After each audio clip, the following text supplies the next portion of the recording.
யோவான் 6:38 வாசிச்சு பாருங்க. என் சித்தத்தின்படி அல்ல, என் சித்தத்தின்படி அல்ல, என்னை அனுப்பினருடைய சித்தத்தின்படி. என்ன அனுப்பினவன் ஒருத்தர் இருக்காரு, அவர் சித்தத்தின்படி செய்யவே நான் வானத்திலிருந்து இறங்கி வந்தேன். ஏன்னா நான் செத்து மண்ணுக்குள்ள மண்ணா போயிட்டேன், நான் உயிரோடு எழும்ப முடியாது. எழும்புவீங்களா? எவ்வளோ தம் கட்டி எழுந்திரிச்சு வருவீங்க உள்ள இருந்து? ஏங்க எவ்வளோ தம் கட்டி எழுந்திரிச்சு வருவீங்க? நம்மளை குளிப்பாட்டுவாங்க, நம்மளால் ஒன்றுமே பண்ண முடியாது, நமக்கு ட்ரெஸ்ஸு போடுவாங்க, ஒன்றுமே பண்ண முடியாது, நம்மளை ஒரு ஐஸ் பெட்டிக்குள்ளே வைப்பாங்க, நம்ம எதுவுமே பண்ண முடியாது. எப்படி உயிர் தெள்ள போகிறோம்? அப்போ தான் சித்தத்தை செய்கிறவனுக்கு எப்படி உயிர் தெழுதல்? எப்படி உயிர் தெழுதல்? ஏன் இஷ்டம். 60 வயசானாலும் ஏன் இஷ்டம், 40 வயசானாலும் ஏன் இஷ்டம், 30 வயசானாலும் ஏன் இஷ்டம். வசனம் தெரியுதா? நான் எதுக்காக இந்த பூமிக்கு வந்திருக்கேன்னு சொல்றாரு? என்னை அனுப்பினவருடைய சித்தத்தை. என்னை அனுப்பினவர் எல்லாம் கை வைத்து சொல்லுங்க, என்னை அனுப்பினவருடைய சித்தத்தை அறிந்து செயல்பட கிருபதாரம். ஏன்னா இயேசுவை எழுப்புனது யாரு? பதில் சொல்லுங்க பாப்போம். இயேசுவை எழுப்புனது யாரு?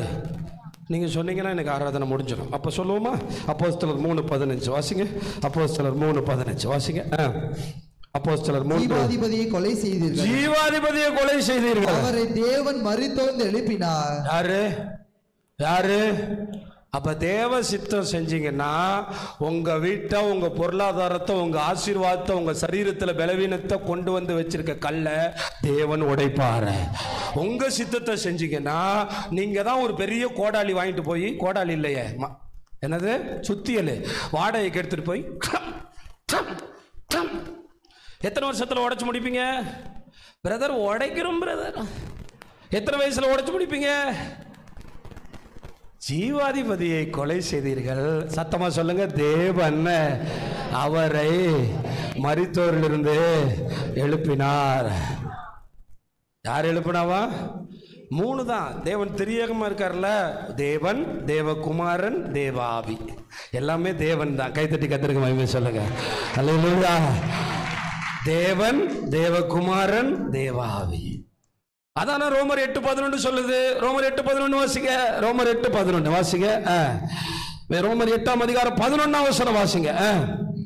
அன்றியும் இயேசுவை மரித்தோரிலிருந்து எழுப்பினவருடைய ஆவி. ஆவி உனக்குள்ள என்ன ஆவி? மனுஷ ஆவி வாசமா இருந்தா செத்து போயிரும். தேவ ஆவி வாசமா இருந்தா தேவ ஆவி உன்னை தேடி பிடிச்சு உன்னை உயிர் தெள வைக்கும். அப்ப இங்க சொல்றாருல, வாசிங்க. எழுப்பினருடைய ஆவி உங்களில் வாசமாயிருந்தால் கிறிஸ்துவை மரித்தோரிலிருந்து எழுப்பினவர். கிறிஸ்துவை எழுப்பினவர். இப்போ சொல்றீங்க ஏன் இஷ்டம், ஏன் இஷ்டம், ஏன் இஷ்டம். எப்படி வெளியே வருவ? எப்படி வெளியே வருவ? ஆண்டவர் சொல்லுவாரு, நீ வெளியே வரும்போது ஏன் இஷ்டம் உள்ள கடை. எப்படி நீ சொன்னீல ஏன் இஷ்டம், ஏன் இஷ்டம், ஏன் இஷ்டம். அப்ப ஏன் இஷ்டம் உள்ள கடை. இப்ப மரித்தோரிலிருந்து இயேசுவை எழுப்பின ஆவி உங்களில் வாசமா இருந்தா, உங்களில் வாசமா இருக்கிற தம்முடைய ஆவியினாலே சாவுக்கு ஏதுவான உங்கள் சரீரங்களை உயிர்ப்பிப்பார். இது சாக வேண்டியது சாவுக்கு ஏதுவானது. இப்ப தேவனுடைய ஆவி உள்ள வந்தனால இது உயிர் தெழுகிறது. அல்லேலூயா. இப்ப நான் சொல்றேன், தேவ ஆவி உள்ள வரும்போது தேவனுக்கு ஏற்றவைகளை நான் சிந்திக்கிறேன். தேவனுக்கு ஏற்றவைகளை நான் சிந்திக்கும் போது தேவ சித்தத்தை நிறைவேற்றுகிறேன்.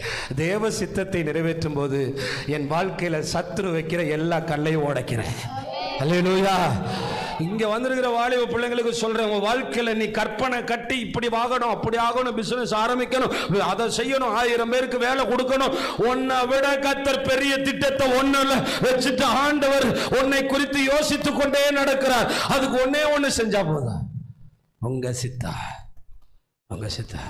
நான் அடிக்கடி சொல்றதான், எனக்கு கனவுல கூட தோன்றாத ஒண்ணு மைக்கு பிடிச்சி பிரசங்கம் பண்றது.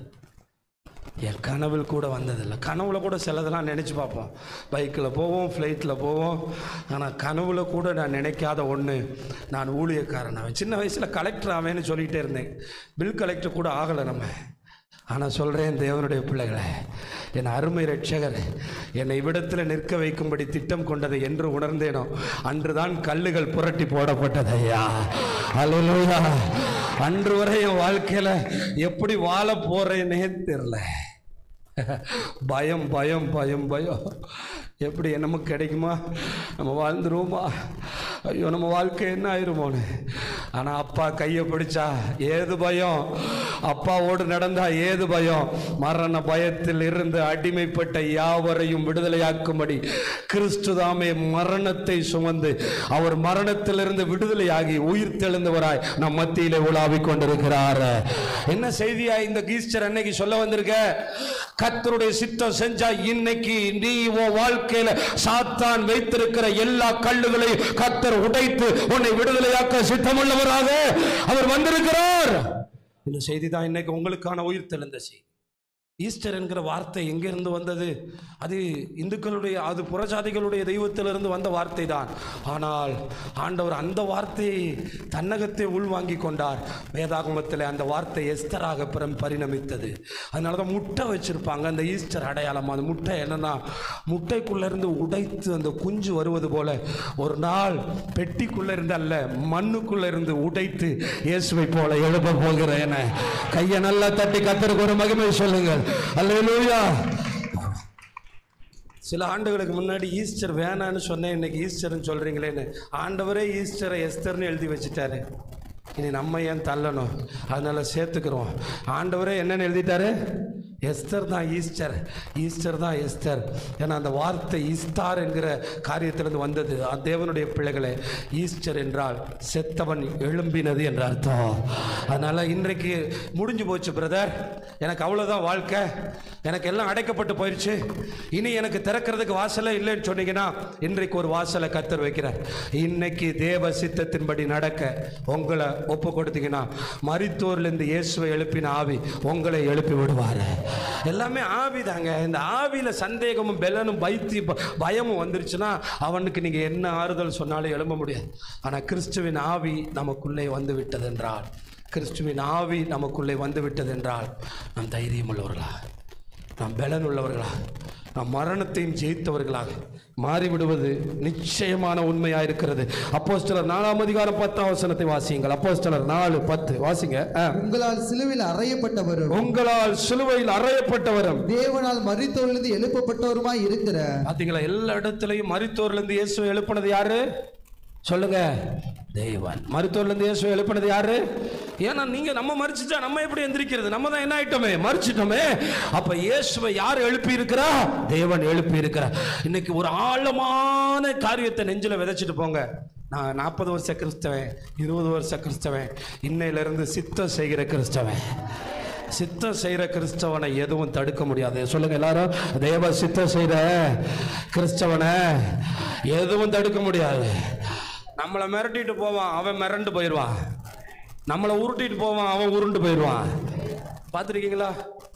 எப்படி நடத்துறேன்னு பார்ப்போம்பா சபையை, அவன் ஓடியே போயிடுவான். ஆனால் சித்தம் இல்லாமல் ஒரு கால் வச்சோம்னா நம்ம கால் கூட போனாலும் போயிடும். அதனால தான் சித்தம் இல்லாத எதையும் செஞ்சிடவே கூடாது, தேவ சித்தத்தோடு. இன்னொரு வசனத்தை வாசிச்சு பாருங்க. அப்போஸ்தலர் 13:20 வாசிங்க. அப்போஸ்தலர் 13:20 வாசிங்க. அப்போஸ்தலர் 13:20 ஏறக்குறைய 450 வருஷ காலமாய். அப்போஸ்தலர் 13:30 அப்போஸ்தலர் 13:30 வாசிங்க. தேவனோ மரித்தோரிலிருந்து எழுப்பினார், அவரை மரித்தோரிலிருந்து எழுப்பினார். அப்ப இன்றைக்கு மரிச்சு கிடக்கிற நம்மளை எதுலையா மறிச்சு கிடக்கிறேன்? நடக்காது. இனி அவ்வளோதான் என் வாழ்க்கை, இனி அப்படித்தான் என் குடும்பம் ரட்சிக்கப்படாது, என் பிள்ளைலாம் அப்படிலாம் மாற மாட்டான், அவ்வளோதான், அவன் அப்படிதான், என் வாழ்க்கை அவ்வளோதான், இந்த கடன் அவ்வளோதான், ஐயோ இந்த பிரச்சனை அவ்வளோதான், இந்த வியாதி என்ன ரொம்ப பயமுறுத்துது அவ்வளோதான், ஐயோ இது என்ன ரொம்ப வேதனைப்படுத்துது அவ்வளோதான். அவனை எழுப்பதான் தேவன் உயிர் தெழுந்தவரா நம்ம மத்தியில வந்திருக்கிறாரு. சத்தம் வராமன்னு சொல்லுங்க. அல்லேலூயா. எது உன்னை அழிக்க பார்க்குதோ அதை அழிக்க இயேசு இங்க வந்திருக்கிறாரு. எது உன்னை கெடுக்க பார்க்குதோ அதை நிர்மூலமாக்க ஆண்டவர் வந்திருக்கிறாரு. ஆண்டவருடைய பிள்ளைக்கு மரணம் முடிவில்லை, மரணம் தொடக்கம். அல்லேலூயா. கிறிஸ்து எனக்கு ஜீவன், சாவு எனக்கு ஆதாயம். பாருங்களேன், இயேசு சிலுவையில் மரித்து உயிர் தெழுந்த போது அவருக்கு ஒரு பெரிய ப்ரமோஷன் கிடைக்குது. அப்போஸ்தலர் நடபடிகள் 17ஆம் அதிகாரம் 31ஆம் வசனம். அப்போஸ்தலர் 17:31 ஒரு நாளை குறித்திருக்கிறார், ஒரு நாளை குறித்திருக்கிறார், அதிலே அவர் தாம் நியமித்த மனுஷனை கொண்டு. இன்னைக்கு நீங்க மட்டும்தான் உட்கார்ந்து இருக்கீங்க, இனி உலகத்துல ஒரு நாளை குறித்திருக்கிறார். அந்த நாள் எம்ஜிஆர், சிவாஜி, ஜெயலலிதா, கருணாநிதி எல்லாரும் வந்து என் ஆண்டவருக்கு முன்னாக நிற்பார்கள். உலகத்தின் சகல அதிபதிகளும் உலகத்தின் ராஜாக்களும் ஆண்டவருக்கு முன்னாடி வந்து நிக்க போறாங்க. ஒரு நாளை குறித்திருக்கிறார். அவர் தாம் நியமித்த மனுஷனை கொண்டு, அவர் தாம் நியமித்த மனுஷனை கொண்டு. அந்த மனுஷன் யார் தெரியுமா? அந்த மனுஷன் யார் தெரியுமா? பிதா தாம் நியமித்த மனுஷனை கொண்டு பூலோகத்தை நீதியாய் நியாயந்தீர்ப்பார். நீதியாய் நியாயந்தீர்ப்பார். அந்த மனுஷனை மரித்தோரிலிருந்து எழுப்பினதினாலே அது நிச்சயத்தை எல்லாருக்கும் விளங்க பண்ணினார் என்றார். இன்னைக்கு உன் கூட வந்து இரக்கமா கூப்பிடுறாருல, ஆனா ஒரு நாள் நியாயாதிபதியா வந்து உட்கார போற. ஆதாம் முதல் கடைசி மனிதன் வர இயேசுன்னு வாயில சொல்லாம ஒருத்தனும் நரகத்துக்கு கூட போக முடியாது. பக்கத்துல கால சொல்லுங்க, இயேசுன்னு சொல்லாம நரகத்துக்கு கூட போக முடியாது.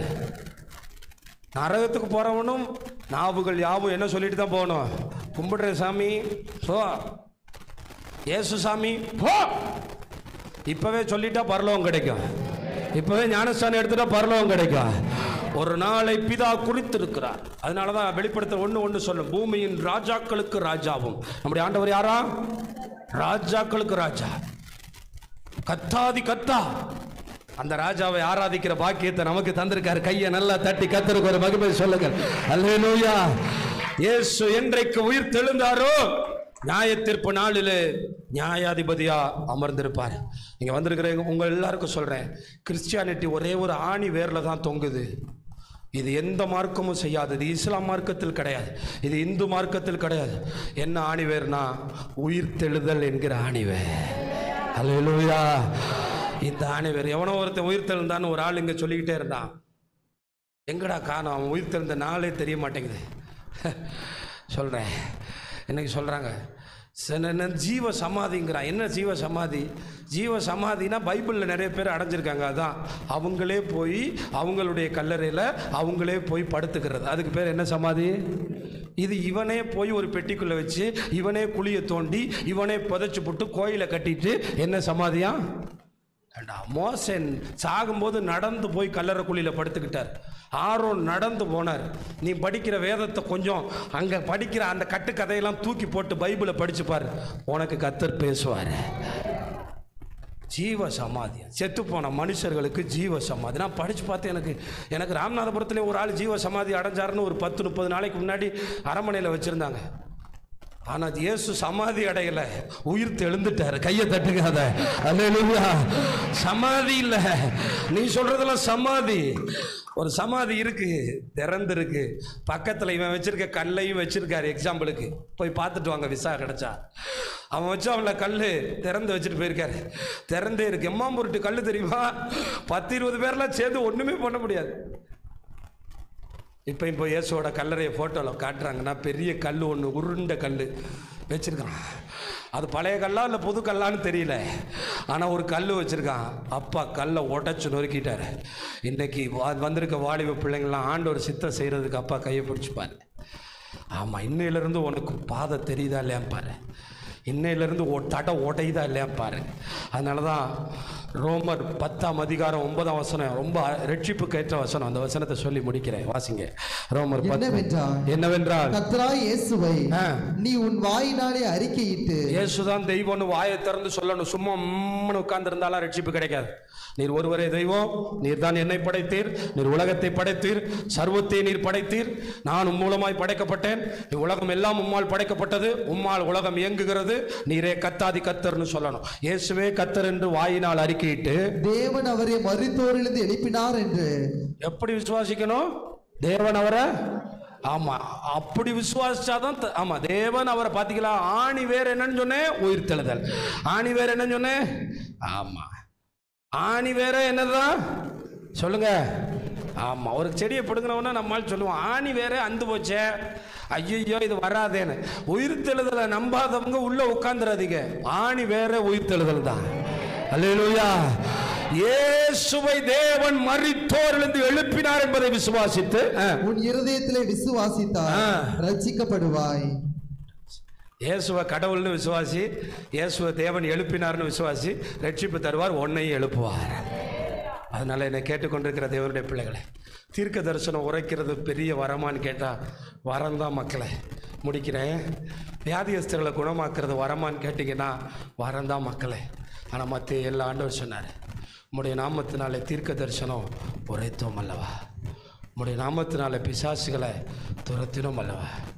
ஆனால் ஆண்டவர் பதில் சொல்கிறார், உங்களை நான் அறி, என் பரலோகத்தில் இருக்கிற பிதாவின் சித்தத்தை செய்கிறவனே.